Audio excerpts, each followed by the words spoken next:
News. Try again. Yes, there is truth to that. That chair made you laugh, if anything. It looked funny. I'm glad that was Hannah. Exactly. And not you and me. Exactly. The museum will be open through mid-May. For more information, just go to cbsnewyork.com. That's going to do it here. Thanks so much for watching the news at 5 on CBS2 and streaming on CBS News New York. I'm Maurice Dubois. And I'm Christine Johnson. The news at 6 starts right now with Dick Brennan and Dana Tyler. This is CBS2 News at 6. Breaking news at 6. Several brush fires are burning near train tracks in central New Jersey. It's causing commuter chaos at Penn Station as people try to get home. We have live team coverage. Also tonight, a brutal beating in Queens leaves a man in critical condition. Tonight, we hear from his family, who says a years-long dispute with neighbors led to the attack. Good evening, I'm Dick Brennan. And I'm Dana Tyler. We begin with the brush fires sparking cancellations on NJ Transit. CBS2's Alicia Reed joining us live from Penn Station with what's happening right now. It's commuting time, still a lot of people there, Alicia. Oh, absolutely, Dick and Dana. A lot of disruptions here. I'm going to get out of the way so you can see the crowd behind me here. It continues to grow. A lot of cancellations here this evening, and New Jersey Transit commuters are going to have to figure out an alternative way to get home from the city. Chopper 2 over the fire in Edison. A rep from the New Jersey Forest Fire Service says they're on scene at 2 brush fires in central New Jersey right now. One happened in the vicinity of Park Avenue and Orchard Street in Matawan, Monmouth County. That blaze spread to a nearby train support beam. We're told the fire has been mostly extinguished. The other brush fire happened at Rutgers Farm in North Brunswick, Middlesex County. Now, commuters were stuck on an Amtrak train at Metro Park Station. They had no choice but to wait it out. People were also stranded on a crowded platform there. The Northeast Corridor line is suspended in both directions between Trenton and Penn Station. These disruptions are all over, including here at Penn Station. One woman we spoke to is new to the area, and she says she barely knows how to get home using transit. I actually just started working in New York like 2-3 weeks ago, so I'm still learning like the subway and the train station and everything. So yeah, this is kind of really inconvenient. So the guy told me the only way for me to get to Hamilton is the bus, and I've never taken the bus from here before, so now I have to figure out how to do that. Now, Morris and Essex, Midtown Direct, and North Jersey Coastline will continue to operate. Again, lots of cancellations leading to delays. There are people getting on trains, but the crowd here does not seem to be thinning out. Of course, we'll continue to monitor this situation and bring you the latest as we get it. Live from Penn Station, Alicia Reed, CBS 2 News. Thanks. Our team coverage continues right now. CBS 2's Dan Rice is live in Chopper 2 with the latest on these fires. Dan? And Dana, crew's still out here trying to get this fire under control. We'll zoom in with the camera down here and we'll show you the firefighting efforts along the Northeast Corridor tracks. We are just north of the Edison train station. You can see firefighters having a hard time getting to where all these fires broke out. There were numerous fires in a 1-mile stretch here. You see the people walking up on the tracks. One of the reasons why they had to stop service on the Northeast Corridor line, one of the country's busiest travel corridors throughout the whole country there, at a standstill. We have seen limited service going into Metro Park, which is about a 1.5 miles north of where we are, but there is no service south of there down to Trenton, and you can see there's still large patches of area here that are burnt out. Crews still doing their job trying to get this under control, but it'll be some time before they'll probably let trains go through the area. Reporting live in Chopper 2, Dan Rice, CBS 2 News. Dan, thank you. Mother Nature could have a slight impact on those brush fires. Lonnie Quinn joins us with that part of the story. Lonnie. You betcha. I mean, yesterday and today, at least the first part of this day, perfect wildfire conditions with really just dry air in place. Well, you know what? You look outside right now, the humidity is on the way up. It's 56 degrees, southerly winds around 18 miles per hour, so the wind hasn't been helping as well. But we've watched the dew points, which measures the humidity in the air, go up and up and up. Yesterday, all these numbers were in the teens and 20s. An hour ago, they were maxed out in the 30s. Now we have a 42-degree dew point in the city, 50 for Brick. I mean, look, the bigger that number, the more humidity in the air and the tougher it is for a fire to exist. There's our fire. A little bit of trace moisture you see up here around Orange County. That's upper level. At the surface, we were not seeing it, but we're going to be seeing some rain kick in maybe later tonight into tomorrow morning. So this is our fire season. March into April, it's been really dry since last week. Barely a drop drop of rain, that low humidity in place, perfect conditions for the brush fire. That's all changing. Humidity, like I said, is on the way up. We'll see some showers around, maybe even late tonight, but more so tomorrow. It's not an all-day rain, but around, they stop, around, they stop, around, they stop. That's what I'm calling for, but it is mild. Probably the warmest day this week at around 64 degrees. More coming up a little bit later, guys, but that's how we see things here in the weather. All right, Lonnie, thanks very much. New information in a brutal attack that police say stemmed from a parking dispute in Queens. The victim was beaten with a baseball bat and then stabbed, left in critical condition. CBS 2's Lisa Rosner spoke with his family today. In Spanish, the mother of 28-year-old Wilson Patricio Chaba talks about how he supports the family and tearfully says she wants justice. It comes days after a video, which is too graphic to air, showed Chaba getting beaten on 47th Avenue in Sunnyside Friday afternoon. Police say 27-year-old Daisy Barrera struck Chaba with a baseball bat multiple times, and 30-year-old Arturo Cuevas admitted to kicking and stabbing him with a knife. The Chaba family attorney says his girlfriend, Delia Chimbe, was also struck with the bat. She went to stop him, to stop the attack, and she actually, believe it or not, got into the middle of him. That's why she got damaged. Okay, and if she hadn't gone in, Wilson may be dead now. The attorney says Chaba is in critical condition at Elmhurst Hospital with severe brain trauma, which required surgery, and he is on a ventilator. I know he wasn't talking. I couldn't talk to him. He wasn't moving. Okay. There's probably going to be permanent damage. Barrera and Cuevas face charges of second-degree attempted murder and several counts of assault in the case. The couple appears to have a history with Chaba that stems from a fight over a parking spot.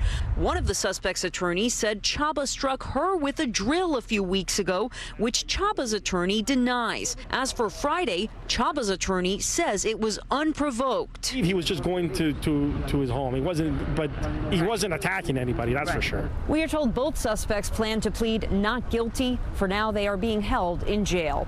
Outside Queens Criminal Court, Lisa Rosner, CBS 2 News. And the Queens District Attorney says she asked the court to keep the defendants in custody prior to trial. The suspects are expected to appear in court tomorrow. A stand-up with a man hanging out a window in Midtown is finally over. Exclusive video into our newsroom tonight shows an officer rappelling outside the 31st floor window and pushing the man back inside. This all started around 8:30 this morning at a luxury building on West 56th Street with the serving of an FBI warrant for alleged financial crimes. The 35-year-old man perched himself on the window ledge and threatened to jump. Our hostage negotiation team is the best in the business. He's the Big Apple. You never know what's going to happen. Police brought the man in. He is now under arrest. 5 boys on Staten Island, apparently looking for some adventure, got stuck in the sewer system last night. Today, the FDNY released the 911 call. What's the address in Staten Island? We don't know. You don't know? We're stuck in the sewers. You're stuck where? In the sewers. Fire department says the boys, 11 and 12 years old, went into a storm drain near Clove Lakes Park, and then they wandered around. The 911 dispatch spent about 30 minutes on the phone with the boys trying to pinpoint their exact location. They crawled in there, and they were in there crawling for at least 15 minutes, and they became disoriented. Rescue 5 went into the tunnel to operate in the confined space. Well, the 2 firefighters, this is how the rescue went, attached to a safety line, traveled underground to find the boys. Very narrow, as you can see, getting around there. The children were taken to the hospital for evaluation and are said to be okay. Wow. Another day has come and gone with no word on a possible indictment for former President Trump. The grand jury was unexpectedly called off today. CBS 2's Jessica Moore has been following the new development. She joins us live from outside the courthouse in Lower Manhattan. Jessica. Well, Dick, no word yet why the grand jury was told to stay home today, but we do know they are on standby for tomorrow. Meanwhile, Trump is down in Florida bracing for an arrest any day, and he is telling his inner circle he welcomes the idea of being paraded in front of reporters. Sources tell CBS News the grand jury's work is nearly done. Over the past few days, Trump has been engaged in an extensive public relations campaign, using his potentially looming arrest to fundraise and drum up support. It gives him a chance to really play the victim, which is his favorite thing to do politically. Trump faces an indictment on charges of bookkeeping fraud. Former Trump fixer Michael Cohen testified that Trump ordered him to pay off porn star Stormy Daniels during the 2016 election and then reimbursed Cohen, booking the payments as legal expenses to cover the whole thing up. Trump called on supporters to protest, but for 2 days in a row now, only small groups of people have shown up in his defense downtown and at Trump Tower. Anytime there's a rally, I'm there. The Department of Justice, the fact that it's been so strong in its pursuit of January 6 protesters has had a residual effect. Meanwhile, as many or more supporters of an indictment have rallied outside DA Alvin Bragg's office in solidarity. Guilty, guilty, guilty. As intelligence sources warn of an uptick in violent online rhetoric from domestic extremists, the NYPD is taking every precaution to keep the city safe. Heavy fencing surrounds the courthouse, DA's office, and Trump Tower. The NYPD set up cameras called Eyes in the Sky around downtown Manhattan, and SWAT teams are placed at strategic locations around the city. The grand jury is expected to reconvene tomorrow, and tonight we're hearing one more witness may be called to testify. Live in Lower Manhattan, Jessica Moore, CBS 2 News. All right, Jessica, thanks very much. And stay with CBS 2 and streaming on our streaming channel, CBS News New York, for continuing coverage on Trump's possible indictment. On CBSNewsNewYork.com, read more about DA Alvin Bragg's background and some of his other notable cases. And the CBS Evening News with Norah O'Donnell will have much more on the Trump investigation on CBS 2. That's coming up at 6:30. The family of Sayreville City Councilman Eunice Junes is calling for justice. It's been nearly 2 months since her murder. The family speaking publicly today for the first time. She was found shot and killed in her car in February in her driveway. Police are still searching for a motive and the killer. Her family today and their attorney told the public they're still waiting for those answers. There is no idea that they're aware of as to who wanted to see her dead. I need justice for my daughter. Please, God, help me. Thank you. The Middlesex County Prosecutor's Office says the investigation is ongoing and that they continue to seek justice for Ms. Junes. The steps of City Hall have hosted powerful politicians and heated rallies. Coming up next at 6, why it's now the home of demolition crews. A century-old armory in the Bronx has been empty for many of those years. We are owed something here in the Bronx, right? And that is investment into our people. Tonight, the plan that could revitalize the community. Heart-wrenching images in New Jersey where 8 dolphins died after washing ashore Tuesday in Seal Isle City. 2 dolphins died before rescuers got there. Several marine experts tried to save the others and get them back into the ocean, but the situation proved to be too stressful for all, and the dolphins were euthanized. Necropsies will be conducted in hopes of learning what led to their demise. You know, one of our hypotheses was the animals were in here, they were dealing, looking for food and working as a group, ended up in this creek area, and then had a very difficult time finding their way out. According to the National Oceanic and Atmospheric Administration, some of the common causes of dolphin stranding include injuries from ship strikes or fishery entanglements, pollution exposure, disease, or starvation. One of the world's largest armories is right in the northwest Bronx, the Kingsbridge Armory. For years, it sat vacant, costing the city hundreds of thousands of dollars to maintain. CBS 2's Shos Bedrosian reports that many believe investing there could change the community. In the center of Kingsbridge. This is Rapunzel's tower. You'll likely spot this massive, intricate, castle-like building rich with history that's over 100 years old. These beautiful, gigantic structures, you can see them anywhere in the neighborhood, actually. But for nearly 30 years, it sat empty in this community, locked away behind a fence where local vendors spend their days. We are owed something here in the Bronx, right? And that is investment into our people. Council member Pierina Sanchez of District 14 says the Kingsbridge Kingsbridge Armory could offer endless opportunities. We're talking about even up to 860,000 square feet of available space in here. For years, city plans have fallen through to make permanent use of it because of funding and community opposition, and it's left residents with nothing but questions. Why isn't it actually being utilized now? Most people in this community have never even stepped foot into this armory, but those who have say you feel like nothing but a little speck inside of here. City leaders are now calling on the community to hear what they want to see happen inside of this space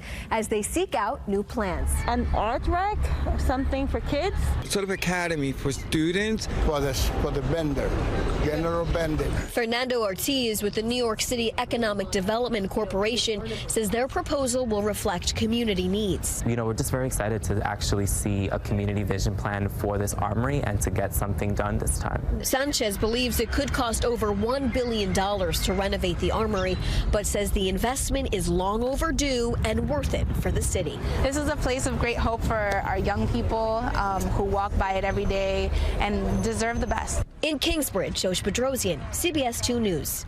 If you head to City Hall, you will not be able to sit on the steps. Well, this is what they look like. All right, yeah, very pretty. The old days. Yeah, you know, way back when. Yes. But soon. Last week. Those steps will be under construction. They're being demolished, and they'll get an upgrade. Everybody will have to go through the side doors for a while. The renovations are scheduled to last until January of next year. I saw the steps today. They're all surrounded by one of those big fences with green around it. So good luck. Yeah, no rallies for a while. All right, a gorgeous day. Gorgeous, but can we keep it going? You like Oh, hello, gorgeous. Hello, gorgeous. Yes, there you go. Funny girl. I was working that. Yeah. Let's get right to it. Funny girl, she said. I'm listening. Raised in Queens, Dick? Yeah, that's it. I heard a little bit of that. Gorgeous, yeah. Gorgeous. There you go. Gorgeous. The queen.